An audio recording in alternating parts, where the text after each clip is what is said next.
Welcome back to Market Brief After Hours. It was a highly dramatic day on Wall Street today, with a sudden pivot that caught many investors off guard.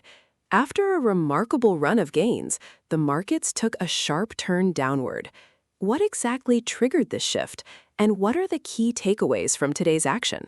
Today was definitely a reality check for the bulls. The major headline is that the S&P 500 snapped its impressive 9-day winning streak. We saw a broad sell-off across the board, driven by a combination of rising geopolitical tensions in the Middle East, surging oil prices, and climbing Treasury yields. To put some hard numbers on it, the Dow Jones Industrial Average plummeted about 621 points, or 1.21%, to close at 50,687. The S&P 500 fell 0.74% to finish at 7,554, while the tech-heavy Nasdaq Composite declined 0.89%, ending the session at 26,854. That is a significant pullback, especially for the Dow to shed over 600 points in a single session. You mentioned geopolitics and oil. How did those two factors play out today? They are deeply interconnected right now. The conflict between the U.S. and Iran escalated with news of fresh military strikes. Late Tuesday, the Kuwaiti army reported that its air defense systems were intercepting hostile targets, and U.S. Central Command later confirmed that American forces defeated several Iranian ballistic missiles and drones. In response, the U.S. carried out self-defense strikes on Qeshm Island. On top of that, Israeli Prime Minister stated that Israel and the U.S. are prepared to strike Iran again if necessary. Naturally, the energy markets reacted immediately. West Texas Intermediate crude futures jumped 2.41% to settle at $96.02 per barrel, and Brent crude rose 1.89% to settle at $97.81 per barrel. And when oil prices spike like that, it immediately reignites fears about inflation, which brings us to the bond market. Treasury yields were on the move today as well, correct? Exactly. Higher oil prices act as a tax on the consumer and push up production costs, which complicates the Federal Reserve's path to cutting interest rates. Today, the 10-year Treasury yield, which is a critical benchmark for everything from mortgages to auto loans, climbed more than 3 basis points to approach 4.5%, landing at 4.489%.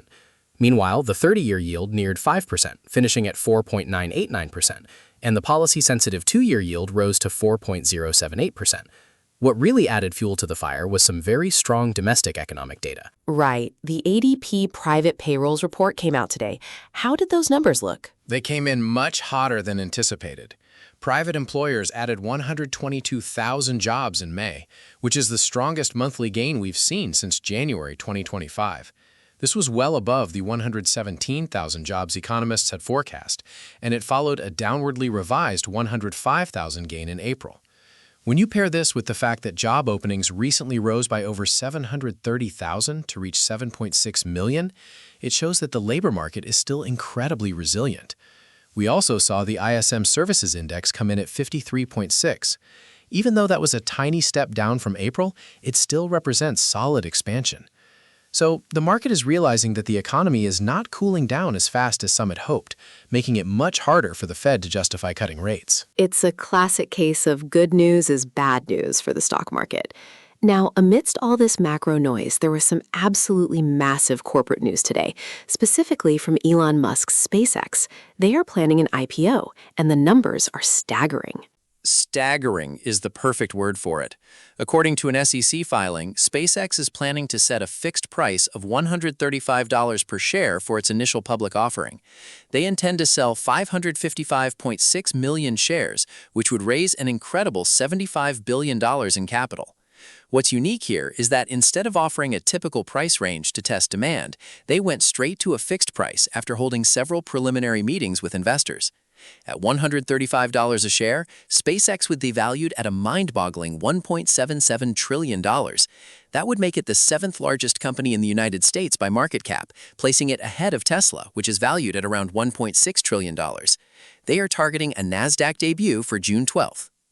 We're going to take a very quick break. We'll dive into how these global pressures are impacting markets in Europe and Asia, check in on some major technical breakdowns in the currency and commodity markets, and look at today's individual stock movers. Stay with us.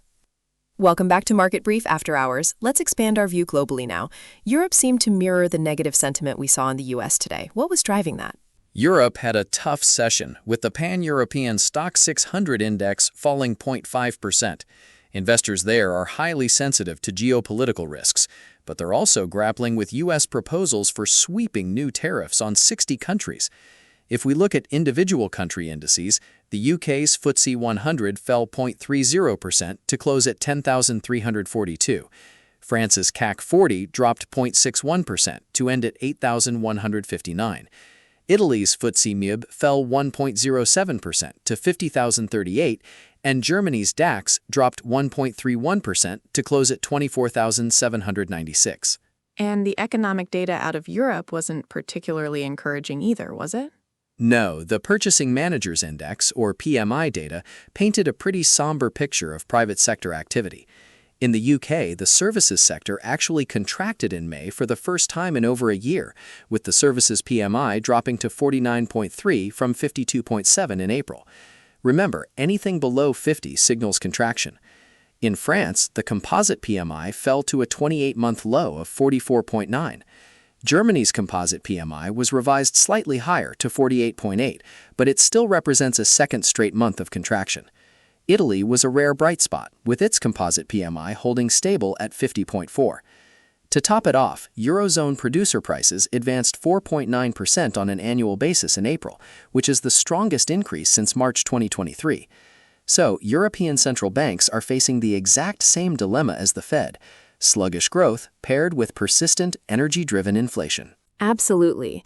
But when we look over at Asia, the picture was surprisingly different, especially in Japan. Yes, Asia-Pacific markets largely shrugged off the geopolitical tensions. In Japan, the Nikkei 225 surged 2.5% to hit a fresh record high of 68,402, while the broader Topics index gained 1.83%. Tech and semiconductor stocks led the charge there, with Screen Holdings jumping nearly 18% and Tokyo Electron up over 13%. The ongoing enthusiasm for artificial intelligence is acting as a powerful buffer against geopolitical stress. Over in China, the Shanghai Composite rose 0.22% to 4,083, supported by very strong services data. The services PMI there jumped to 54.4 in May, indicating the fastest growth since February. On the downside, Hong Kong's Hang Seng Index fell 1.56% to close at 25,633. And what about Australia? They had some GDP data out today. Australia's S&P ASX 200 actually managed a 0.7% gain to close at 8,785, even though their first quarter GDP growth disappointed. It came in at 0.3% quarter-on-quarter, which was below the 0.5% expected. On an annual basis, growth slowed to 2.5%. Weak exports of coal and iron ore dragged on the numbers, but domestic demand, particularly business investment in data centers, helped keep things afloat. Let's pivot to the foreign exchange and commodity markets, because we saw some significant technical levels break today. Let's start with the euro and the British pound against the U.S. dollar. Yes, the U.S. dollar showed significant strength today, which put massive pressure on other currencies. The Euro-USD pair broke lower to close at 1.1598, down 0.29%. This was a highly bearish move because the price closed near its session low and decisively broke below three major moving averages. It is now trading below its 50-day simple moving average of 1.1668, its 100-day SMA of 1.1697, and its 200-day SMA of 1.1681. This structural breakdown opens the door for a potential test of the 1.1550 level. And the British pound suffered a similar fate? It did. The GBP-USD pair dropped 0.34% to close at 1.3419. This single daily candle wiped out several days of gains and sliced right through its key moving averages. The pair is now trading below its 200-day SMA of 1.3423, its 50-day SMA of 1.3450, and its 100-day SMA of 1.3477.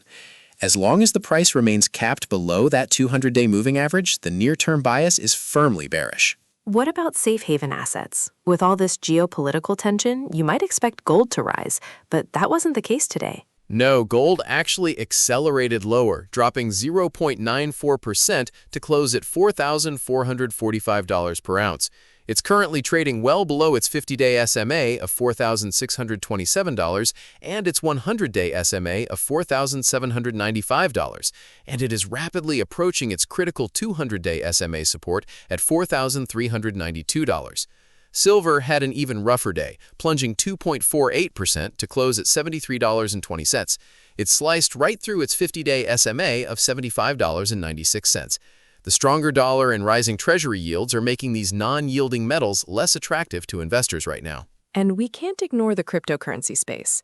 Bitcoin has had a rough few days, and today was no exception. Bitcoin fell for a fourth straight day, trading around $65,380.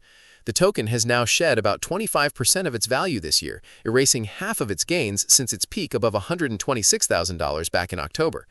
What really shook the market was when MicroStrategy, the largest corporate holder of Bitcoin, sold a small portion of its holdings, 32 Bitcoins for about $2.5 million, to fund distributions on its preferred stock.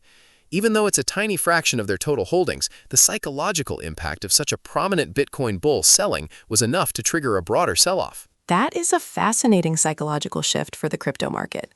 Let's wrap up with today's individual stock movers. We saw some interesting moves, particularly with a retail favorite. Yes, GameStop shares jumped 6% today. They reported first-quarter revenue of $835.3 million, which is a 14% increase from a year ago. Investors were also pleased to hear that their board approved a new $2 billion share buyback program. Another big winner was Marvell Technology, which closed up over 3%. This builds on a massive 32% surge on Tuesday, sparked by NVIDIA's CEO predicting that Marvell will be the next company to reach a $1 trillion valuation. On the flip side, we saw some notable weakness in cybersecurity stocks today. We did. The sector took a hit, led by Okta, which dropped 7%, and Zscaler, which fell 6%. Even Palo Alto Networks declined over 5%, despite reporting better-than-expected third-quarter earnings. It seems they just couldn't satisfy the incredibly high expectations of the buy side. Finally, Global Payments fell more than 8% after a prominent analyst cut its price target, citing that the company's exposure to Middle East travel will likely remain a drag on earnings. That's all for today's episode of Market Brief After Hours. If you found this analysis useful, please make sure to follow Market Brief After Hours on your favorite podcast platform so you never miss an update.